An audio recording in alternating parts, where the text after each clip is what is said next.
What up, perps? Kid Copious, back in effect. Purple State Party. You know what we're doing here? We're repping America, the center, and common sense. And to all the grinders out there, man, all the people who just work their asses off to get by, that's one of the things that Purple State focuses in on is, the people who work the hardest deserve the breaks. And we're not seeing that right now. What we're seeing right now, sadly, is the far left continuing to destabilize this country. That's my main primary enemy right now. I'm not an enemy of Democrats. The Republicans aren't blameless. Sometimes they say some of the stupidest shit out there. But they're trying. Donald Trump's out there trying.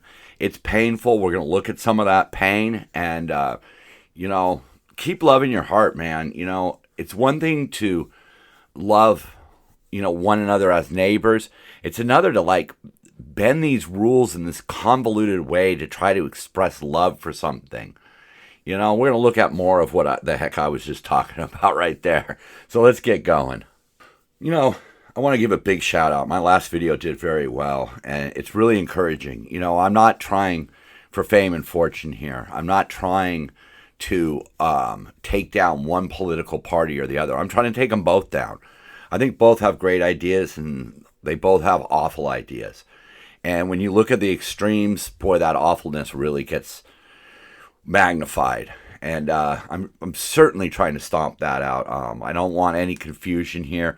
I tend nowadays to vote conservative because I have a hard time, trusting the Democrats. But, I love the LGBT community. I love smoking weed, man. But I also like my guns and I like my streets safe. Just the other night, captured on Ring doorbell, a guy walked up to my neighbor's house and stole his package. He stole a Pokemon card. That's the kind of stuff that we need to get back to addressing. The police don't seem to think they're going to do much. They have the guy's face on video. They could get video from up the street on his car, but resources are stretched thin, and that's one of the things Purple State stands for. Spend your money first on the important things, the police, the fire. Here in California, do we have enough water in our reservoirs and in our fire reservoirs, to address the problem that we have here of wildfires? Are we doing enough to address the crazies on the streets? No, we're not. We're spending our money on trains and bloated programs that enrich people, but don't actually solve any problems. And it's really easy to say, well, they don't want to solve problems because, how are they going to get votes? I've said this before, every couple of years, the Democrats go to the black community and say, hey, we're here to help. But if they ever actually fix the problem, then how could they come back and say, we're here to help? And I know it's a complicated situation to try to solve some of these things, like the homelessness, the crazies, the drug addicts on the streets. I know it's complicated, but that's what we elected / hired you to do, was fix those problems. So we're going to look at a few different things here this week. I kind of address, where they're spending some of their money, where they're spending some of their energy, and where they're letting us down, and where they're creating an atmosphere where people are throwing their lives away in really stupid, reckless actions over some things that just don't really matter all that damn much. I don't want to start every show with the doom and gloom. I that's what it's like. I grew tired of seeing both sides of the political fence squabbling over crap and not getting anything done. And that's why I started Purple State Party. But I had always hoped that it would be more than just politics. So I want to bring you something that's not politics. About 8 years ago, when my daughter was 20, she met a boy online playing Fortnite. Over the years, they became really good friends. He helped her out through some really bad times. They became boyfriend and girlfriend. Over the years, his family came out from Texas to visit us here in California. So they got to know each other in real life.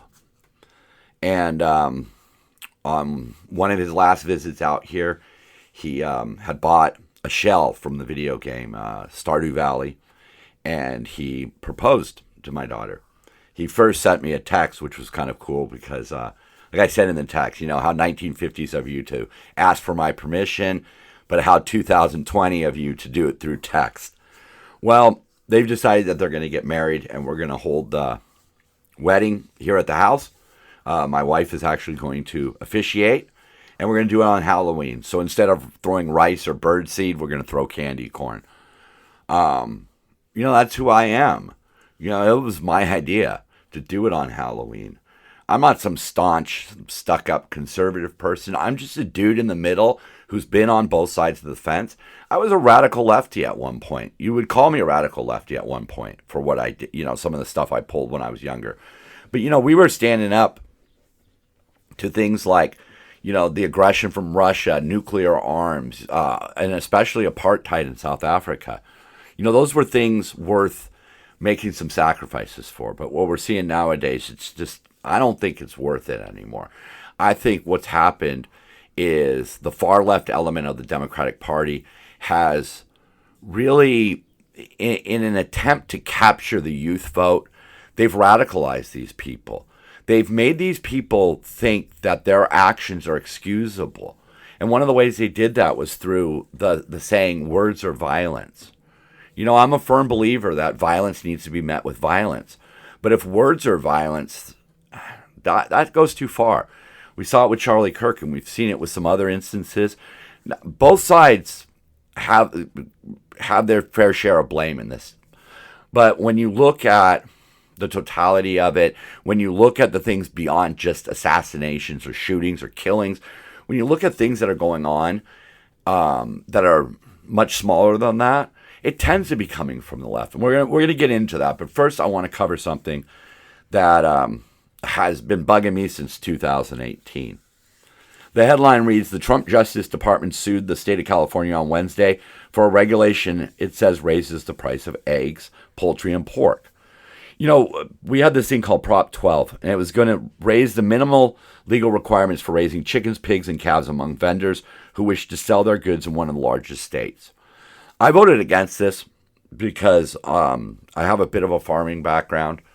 I understand that just because I like cows and I think pigs are kind of cute, that doesn't mean they're not crops. So I was kind of against all of that. But I was under the understanding that this was going to affect California farmers. I didn't realize it was going to affect the entire nation, and it has. And sadly enough, what has happened is that a group,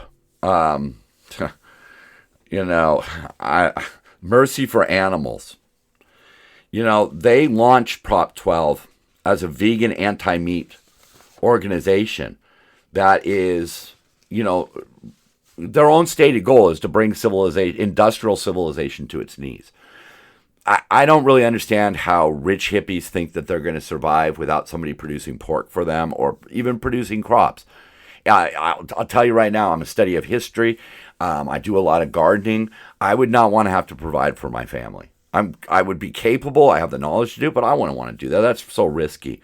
But after Prop 12 was upheld by the Supreme Court, we saw things like the price of pork going up by 20%. We still see, even after all of the bird flu epidemic and all that, we still see pretty high prices for eggs. And what we're seeing now is that, a majority of people here in California would not vote for Prop 12 if it was brought up today, because now they understand it. And that's the problem with a lot of these progressive ideas, is that they hide the cost. They hide the true cost of what no bail will cost. They hide the cost of what the bullet train is going to cost, or what this Proposition 12 is going to cost. One of the things that they did was they preyed on the emotions of people by arguing that the proposition would prevent animal cruelty and protect public health, but they left out what it was going to take to get to this part. And then the Supreme Court basically said, well, it's not really affecting interstate commerce because people don't have to, do business in California. Well, 15% of the pork market is in California. California gets almost all of its pork from out of state. And that's what this is costing. It's not just costing Californians. It's costing Americans across the board, and it needs to be removed. It was a bit of a lie to begin with, and it doesn't work. Meanwhile, on the other side of the fence are tariffs, which, I support the tariffs because I think it needs to be done. I think what we did after World War II in reducing our tariffs so that other countries can rebuild and send their products to the United States, get the money that they need to rebuild after World War II. I think that was great, but I think decades ago we should have removed those tariffs, and we should have been, having countries pay their fair share. I disagree with Trump on the amounts that he's leveling against people, but anyhow. So China this year has ordered no soybeans. None. Billions of dollars China has spent on our soybeans, but none. They bought them all from Argentina because Argentina suspended its 26% export tax on soybeans, and China bought more than 1 million tons of it. And right now we're in a trade war with China, and China hit us with tariffs so they can get their soybeans cheaper in Argentina. Sometimes, it needs to be painful. Like they said in Roadhouse, Peace Way said in Roadhouse, pain don't hurt. Let it hurt your pocketbook. But at the same time, we need to do this. I'm hopeful that Trump is going to take some of the tariff money that's been collected and give it back to the farmers. I think fairly the United States government should buy the soybeans because this is something that was directly hit with the tariffs. These farmers are going to lose a lot of money, and I think they need to be compensated. I know there are such things as insurance out there, crop insurance and stuff like that. I don't know how many people have it. I don't know what it covers specifically. I know it covers if you lose your crop, but if you can't sell your crop, I'm not sure. Before I move on, I just want to, I got a packed show. I just want to bring this up that whole milk is back. Some scientists have done some studies on it, and although whole milk does contain saturated fats, they're starting to find that these naturally occurring saturated fats really aren't so bad for you, And I know my generation, I'm a Gen Xer. We all drank a lot of milk. We ate a lot of dairy, a lot of cheese. I could survive on the fromage. But, it's just one of those cases of where, again, we let emotions run away with ourselves, and we thought, well, boy, it's got fat. Let's get rid of it. Let's not have it in schools. So then we go with low-fat options. And one thing I know from my years of studying diet and food and stuff like that is that oftentimes low fat means higher sugar, which can be converted into fat endlessly, and it's ridiculous. But look into it. Look it up. Look, milk's back. Got milk? Yeah, I do. I'm lactose intolerant, but I'll suffer through it. Yeah, hold on. So, a lot of people, they grew to hate Elon Musk. He made the electric vehicle, and he was the darling of the green-eyed progressives out there. But then he sided with Trump. Oh, no, must be the enemy. He must be removed. And that's, what they've done. And their painting of people leads to this next article. Swastika stickers have been placed on Teslas in L.A. County. One of them was placed on a lady's car. And she came out and she, quote, said, "At first I thought, are they targeting me because I'm Jewish or my father's a Holocaust survivor? So it felt like it was close to my heart or something." She realized the guy probably didn't know anything about her, and it was just a Tesla. Well, one thing I've said here before, and I'm going to say it again, if you put a Nazi swastika on something, you are the Nazi. Okay? Trying to label somebody a Nazi, it doesn't work that way, folks. If you display that symbol, you are the Nazi. The guy who was walking around, he was caught on camera, putting these Nazi stickers on Teslas, he's the Nazi. You don't need to vandalize people's property to try to get your point across. It's not that big of a deal. Elon Musk, okay, blowhard, okay, maybe says the wrong things sometimes, great, whatever. Then ignore him. He's not in the government anymore. But this just goes to show you the whole idea of what happens when you start labeling people as fascists, as Nazis, as Hitler.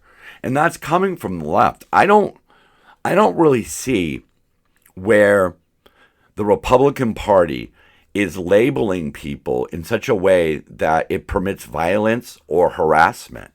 I don't really see that. I know that people will try to equate that with immigration, and we did have that problem a few years ago, and I spoke out against it, violence against Asians. I think a lot of that was COVID related, and unfortunately, that's where COVID came from. I don't know what else to say about that. That's where COVID came from, and unfortunately, some people reacted like a-holes, and I condemn that. I don't think you have the right to do those things any more than I think you have the right to spray paint or sticker Teslas with a swastika. What does that person have to do with it? And what's even worse about it is, what if the people who are being targeted by these Tesla drivers, what if they're Democrats? What if they're progressive? What if they're actually more liberal than you? You've been taught, the left is teaching young people and even older people that violence in the name of disagreement is okay. We're going to look at a few more things of that in just a sec. A lot of us know what happened in Charlotte with the young girl who was stabbed in an unprovoked attack. Well, another one has happened now. A New York commuter was stabbed while riding on the subway earlier this week, marking the latest instance of random violence in public transit. That's the problem with public transit. With these bullet trains and these buses and these trains and stuff, there's often people who just get on for free, or they have been given, passes or whatever for free, and they use it as their mode of transportation. And a lot of them are bad actors, and we're not doing enough to protect those areas. These are areas where that the general hardworking citizens are going to run into the crazies, the lunatics, the criminals. And this guy, Roberto Gaspar, 25-year-old young man, was checking his phone when he was stabbed multiple times in the back and throat. Yeah. And who is this guy? Well, this guy would be what would be considered a darling of the left. This guy works 10-hour shifts 5 days a week at a Manhattan restaurant to earn money to send home to his family in Guatemala. He's not going to be able to work, maybe ever again. He might not even be able to talk. He's in ICU. He was hooked up to machines. I mean, what are we doing when we allow these kind of people to be on the streets? They finally caught the guy, and it turns out that he was facing already 3 charges of assault. Don't really know why he was on the streets. But again, that's the cost of these programs. This soft on crime that the progressives so love. Oh, we can't incarcerate our way out of it. Yeah, well, I think that's a better option than just letting the criminals run wild. Speaking of letting criminals run wild, there was a reporter. Some people say she was an agitator, whatever. She's a reporter. She was interviewing somebody. This Brianna Rivers, 30 years old, of the Bronx. She got fed up with the conversation, so she punched this woman in the face a couple of times. You know what she's facing? She's facing nothing right now. Because Bragg, DA Bragg there in New York, Alvin Bragg, he forgot to file the right paperwork, so the charges had to be dropped. Was it incompetence, or was it done on purpose? But again, that's the cost of their way of empowering people to react with violence. Oh, you disagree with somebody? Punch them in the face. You might not even serve any jail time. We saw that with a lot of the protesters in the Floyd riots. They were let go. We saw that when they were protesting on the campuses and flat out harassing, intimidating, and even physically assaulting Jewish students. Charges were dropped. They firebomb cars. Charges are dropped. They go after ICE agents. Charges are dropped. We can't have the people in charge of our criminal justice system playing politics, going, well, I agree with that person's politics, so you know what? I'm just going to kind of like not file the paperwork. That way, people will just go, I could just say, oopsie, I forgot to file the paperwork. But that person's still not getting charged. Yeah. Yeah. Quick one because it's right here in the rotation. This was very interesting. On Tuesday, Secret Service agents went into a bunch of apartments in Manhattan, which is near the UN building where Trump and other dignitaries were going to be meeting. And they found these SIM farms. They had 300 SIM servers and over 100,000 SIM cards.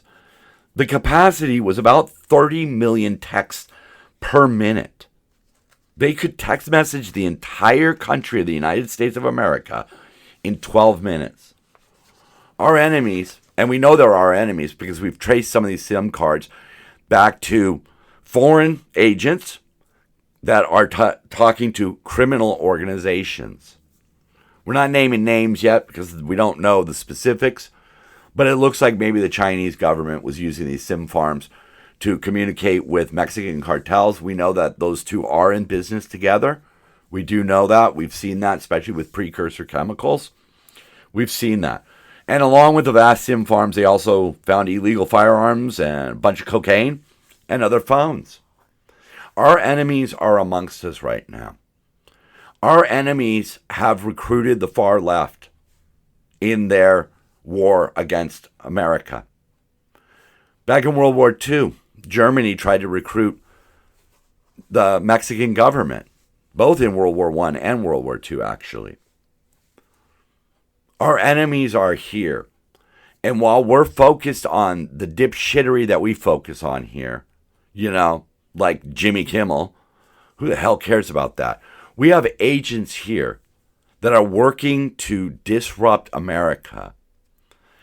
And we have a progressive far left wing of the Democrat Party stirring up the kids to go out and cause chaos. And it's not just the kids, because you've got a lot of boomers too who are like, I'm going to relive my hippie days and I'm going to go out there and I'm going to burn an ICE vehicle. Yeah, that's great. That's great. And speaking of ICE, this is one of the things that really drives me crazy. 3 women were indicted for allegedly live streaming a chase of ICE agents to his home, posting his address online. Once they got there, they started chanting outside the guy's house to all the neighbors, your neighbor is ICE, La Migra lives here, ICE lives on your streets. And if convicted, each of these women in their 20s faces 5 years in federal prison. They've thrown their lives away chasing down an ICE agent who was doing his job. Whether or not you agree with how ICE is doing it, what ICE is doing is removing people who aren't supposed to be here. And at the same time, they're catching a lot of criminals. I don't agree necessarily with their tactics. I think there are better ways to do it. But as I've said here before, California also shares some of the blame because California is a sanctuary city. See, that's the mind-boggling part of this, is that the leftists that are in power have turned their cities and states into sanctuary states. Now, here at Purple State Party, I believe in that.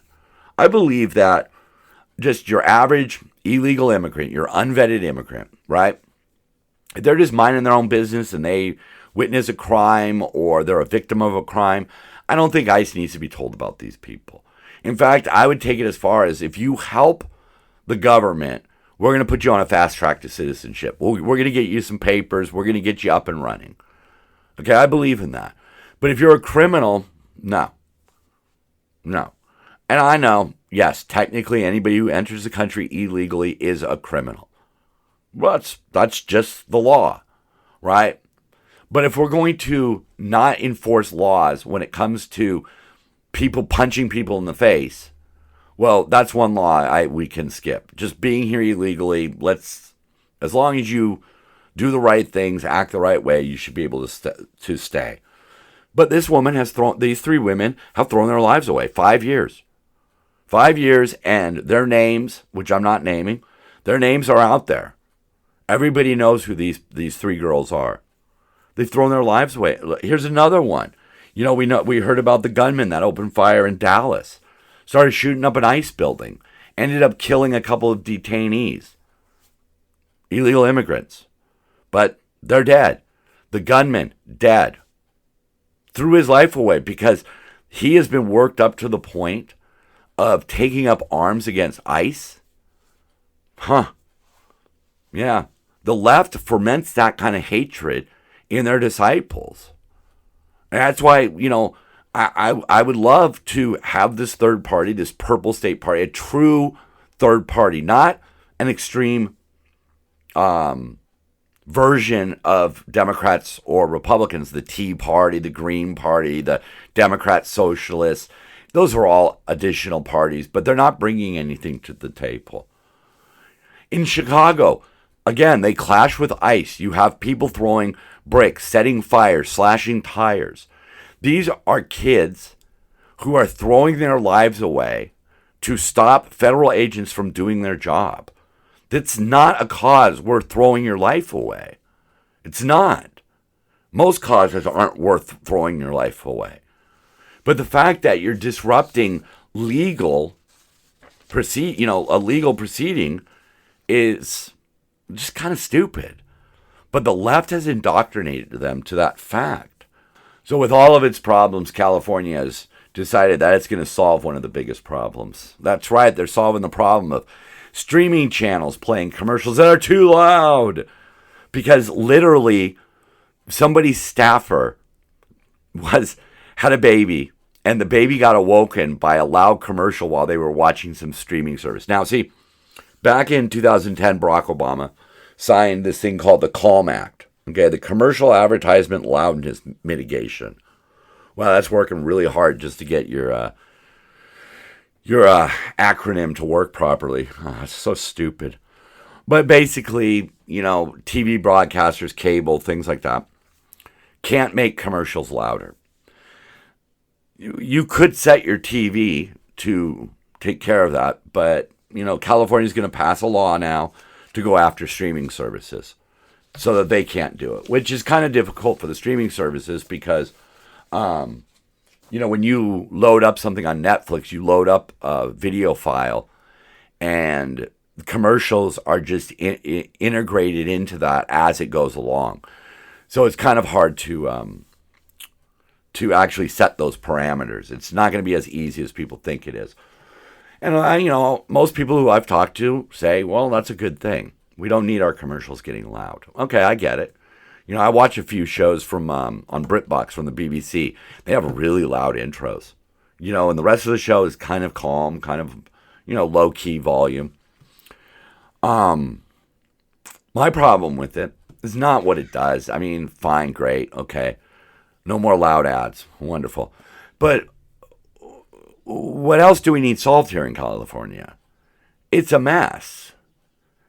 And the problem we're seeing is that this way of thinking, Gavin Newsom and his progressive Democrats who absolutely have a stranglehold on California, are moving across the United States. And we're seeing it. Portland, Seattle, Boston, all of New York. We're seeing this far left mentality infecting every level of the government right now. I don't think Republicans are the answer. And we already know Democrats aren't the answer. So what is the answer? A true third party. Purple state party. Purple. It's the melding of red and blue. It's obvious, right? But, we're talking about, people out on the streets. So purple state says, we need to start arresting these people, putting them either in prison where they belong or mental facilities where they belong, or relocating them to some sort of holding area where people can get houses, they can pitch tents, they can live in their RVs, whatever it is they want to do, but they're going to do it in the confines of this area, and it's not going to be lawless. We're going to have the police there, and they say, "Oh, but kid, we don't have the money to build that kind of facility or mental facilities, or we're going to need more prisons. We don't have the money." Well, you're going to take it from the train. That's what you're going to do. You're going to take it from the train right there. We'll start with the train. Start with all the pork in your homeless programs. In other words, spend the money on the important things first. And then if your pet projects can receive funding, great. But if they can't, you're not taking away from the important things. Our government here in California has gotten away from the important things. I mean, at the beginning of the year, we had devastating wildfires. And you think, Man, we already knew those were coming. We knew beyond a shadow of a doubt that those wildfires were coming, right? We weren't prepared. But yet, we're spending billions of dollars on a bullet train to nowhere. We're spending billions of dollars trying to solve the homeless problem when we know that these things are rife with pork and corruption. That's what purple stands for. Purple stands for what works from this side, what works from this side, and let's roll with it. You know? We have to. I'm telling you right now, I've been on this earth damn near 60 years, and I'm seeing a slide. I saw the Progressive Party make a lot of good changes, but they're out of ideas and they need to be silenced. The Democrats need to do something. Last week's episode, I was talking about Democrats demand a divorce from the far left. We need to get the far left out. They are the ones who are polluting people's minds. They are the ones who are telling their followers violence is okay as long as you believe in the cause. And it's not. Violence is illegal. Violence is immoral. And violence is not the answer. Unless the question is, how do you respond to violence? Actual physical take your life violence. Lots of people out there, the politicians and the media, they always like to raise the alarm and the world is ending and the country is crashing down. I think for once, sort of true.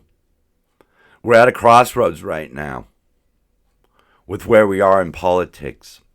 We have an entire half of the country that refuses to even remotely listen to what other people are saying. They don't listen to any of the objections. They plow ahead. And they're being led by people who are above the consequences. I've said this before. Gavin Newsom's worth somewhere in the neighborhood of $30 million. Does he give a shit about energy costs? Does he give a shit about the cost of bacon, the cost of eggs? Does he give a shit about how people are being stabbed on public transit? How people are being assaulted in the streets simply for expressing their opinion or for the car they drive? Purple, I believe, would solve these problems. Because we don't want to have a bunch of rhetoric here. We want to have logically thought of solutions that are practical and as inexpensive as possible. That's what we need to do. Man, thanks for watching. Like, comment, all that. Share this with your friends. This isn't about bashing one side or the other. But unfortunately, one side has decided to make themselves the enemy. And I'm willing to fight that enemy. And that's the far left. We're going to fight them. They're cuckoos. And I'm Kid Copious. I'm Purple State Party. And so are you. Love one another. Keep on grinding. And I'm going to another concert tonight. And I'm going to dance it out.